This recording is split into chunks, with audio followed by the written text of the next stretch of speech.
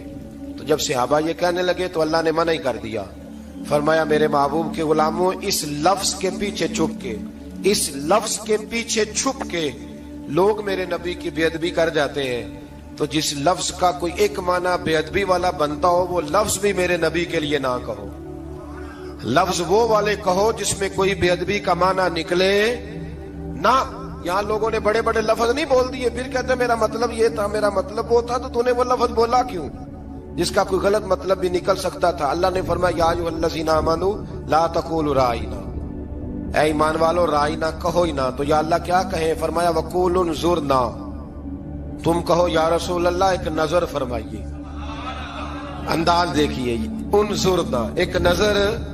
تو ہمارے بزرگ تو پہلے ہی بڑے پیار والوں نے کہہ دیا یا رسول اللہ انظر حالنا، کہتے کہاں سے لاتے ہو جملے؟ میں نے کہا اللہ کی کتاب سے۔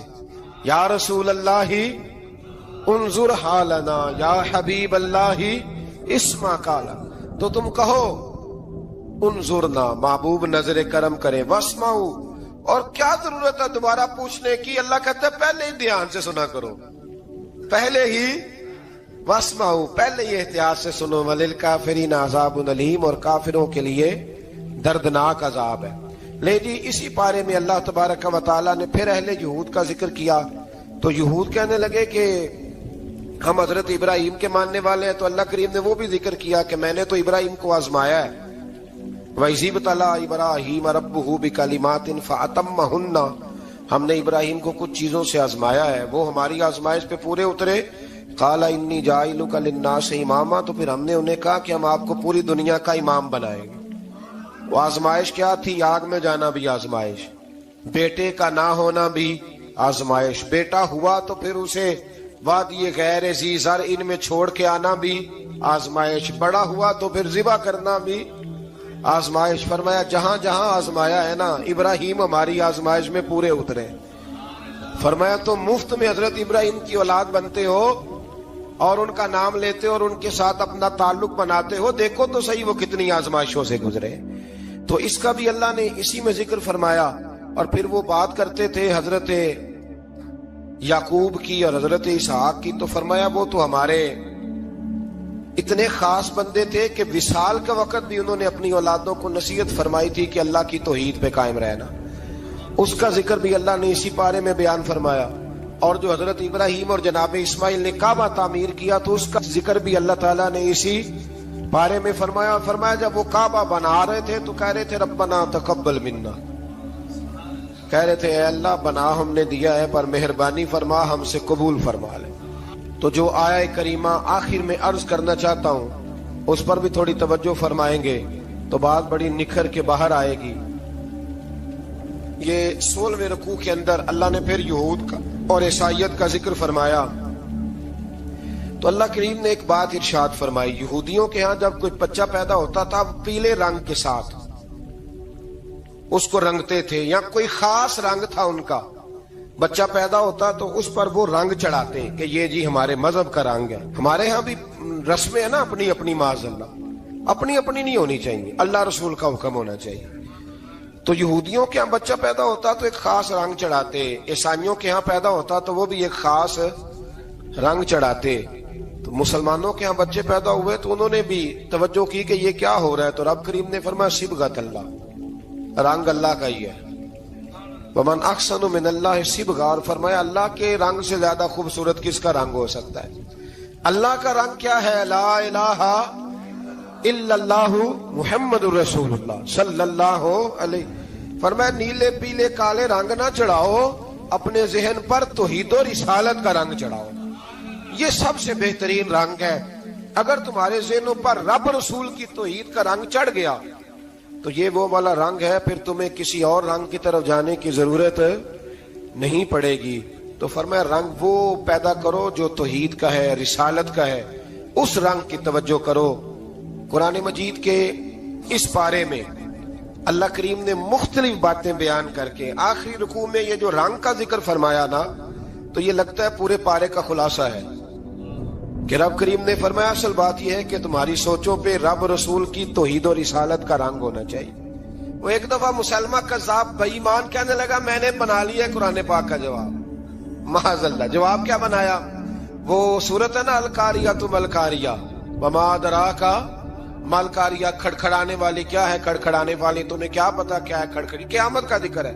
کہنے لگا میں نے اس جیسی صورت بنا لیا، تو کیا بنایا؟ الفیل ملفیل، وما ادراک ملفیل۔ کہنے لگا ہاتھی، تمہیں کیا پتا کیا ہاتھی، تم کیا جانو کیا ہاتھی۔ تو پاس جو اس کے اپنے بیٹھے تھے نا چیلے، وہ کہنے لگے چپ کر جا، سارے زمانے کو پتا ہے ہاتھی کیا ہوتا ہے۔ تو پاگل ہے، اس کے دو کان ہوتے ہیں، ایک سونڈ ہوتی ہے، چار اس کے پیر ہوتے ہیں۔ بیوقوف آدمی قرآن کا مقابلہ کرنا ہے تو وہ چج کے ساتھ کر، پاگلوں کی طرح مقابلہ کرے گا، جوتے کھائے گا بھی ہمیں بھی پڑھوائے گا۔ تو قرآن مجید کا کوئی مقابلہ کر سکا؟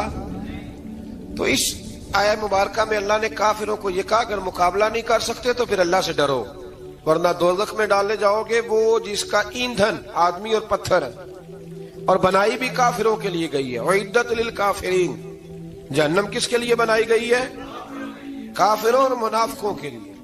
مسلمانوں کے لیے بنائی گئی، مسلمان مرضی سے چھلانگے لگائیں تو ان کی موج ہے، ورنہ ان کے لیے جہنم، ان کے لیے اللہ نے جنت بنائی ہے۔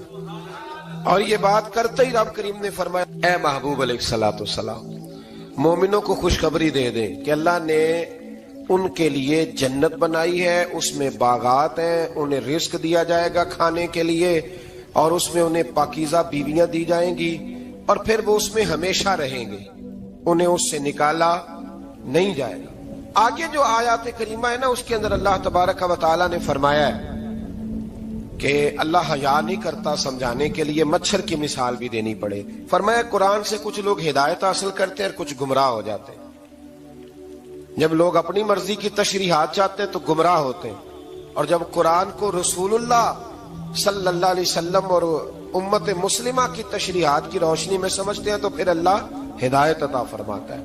پھر اللہ تبارک و تعالیٰ نے آگے ارشاد فرمایا حضرت آدم کی پیدائش کا واقعہ۔ کچھ مفسرین نے لکھا اللہ نے مشورہ کیا تھا فرشتوں سے، وَإِذْ قَالَ رَبُّكَ لِلْمَلَائِكَةِ إِنِّي جَاعِلٌ فِي الْأَرْضِ خَلِيفَةً، لیکن کچھ مفسرین کہتے ہیں کہ اللہ کو ضرورت نہیں فرشتوں سے مشورہ کرنے کی، اللہ نے فرشتوں سے مشورہ نہیں کیا، بلکہ رب نے انہیں آگاہ فرمایا تھا کہ میں لگا ہوں زمین پہ اپنا نائب بنانے، میں خلافت دینے لگا ہوں زمین پہ۔ اب یہ تو دینے والی کی مرضی ہے نا اس نے کس کو دینی ہے، یہ تو دینے والے کی مرضی ہے نا اس نے۔ تو کچھ لوگ کہتے ہیں کہ دینے والے سے زیادہ ہمیں پتہ ہے، تو فرشتوں کو بھی یہ اجتہادی خطا ہو گئی، کہنے لگے یا اللہ اسے نہ بنانا، یہ فساد کرے گا، یہ خون ریزیاں کرے گا۔ تو اللہ نے فرمایا جو میں جانتا ہوں وہ تم، اللہ اکبر۔ امام راضی فرماتے جب رمضان آتا ہے تو اللہ فرشتوں سے کہتا ہے ذرا یہ کھول کے دروازے دیکھو نا یہ زمین پہ کیا کر رہے ہیں، تم تو کہتے تھے فساد کریں گے اور یہ سارے تراویحاں پڑھ رہے ہیں، تم تو گویا کہتے تھے فساد کریں گے اور یہ تو دیکھو گویا رمضان کے روزے رکھ رہے ہیں، یہ تو میری یاد میں نکلے ہوئے، تم کچھ کہتے تھے اور دیکھو میں نے تمہیں کہا تھا نا جو میں جانتا ہوں وہ تم۔ اللہ نے پھر حضرت آدم علیہ السلام کو تمام زمانے کے علوم عطا کیے، علم سکھا لیا۔ تو فرشتوں سے کہا تم بھی ان چیزوں کے نام بتاؤ، تو وہ بتا سکے نہیں۔ اللہ نے فرمایا اب اس طرح کرو آدم کو سجدہ کرو، سب نے سجدہ کیا سوائے، وہ کہنے لگا یا اللہ صرف تجھے ہی کرنا ہے، کرنا بھی صرف اللہ کو چاہیے، پر رب کے آگے بھی جھکنا چاہیے، اور جس کے سامنے رب جھکائے نا وہاں بھی۔ اور یہ جو عاجزی ہے نا، یہ جو جھکنا ہے یہ علم کے آگے ہے۔ ہماری مصیبت یہ ہے کہ ہم علم کے آگے بھی گردن جھکانے کو تیار نہیں ہوتے، وہاں بھی ہم خود عالم فاضل بن جاتے ہیں۔ تو فرمایا کہ سب سے کہا سجدہ کرو، سب نے سجدہ کیا سوائے ابلیس کے، تو پھر ہوا کیا؟ وکان من الکافرین، وہ کافروں میں سے ہو گیا۔ پھر اللہ نے حضرت آدم کو اور جناب حوا کو نا مقام دے دیا جنت میں رہنے کے لیے، اور کہا سارا کچھ کھانا، درخت کے قریب نہ جانا۔ ابھی آپ کسی سے کہہ دیں تھوڑا سا کہ پیچھے نہ دیکھنا، یعنی اگر میری سمجھ لیں ادب کی وجہ سے کوئی 1.5-2 منٹ یا 6 منٹ نہیں بھی نہ دیکھے گا تو سوچے گا ضرور کہ پتہ نہیں اب پیچھے کیا ہے، مصیبت کیا ہے۔ یعنی آپ کہہ کے دیکھ لیں کسی کو، پیچھے نہ دیکھنا، فطرت ہے نا انسان کی، وہ جستجو کرتا ہے، کہا اس درخت کے پاس نہ جانا۔ تو حضرت حوا سلام اللہ علیہ کہتے ہیں دل میں خیال رہتا تھا کہ آخر ہے کیا درخت کے پاس۔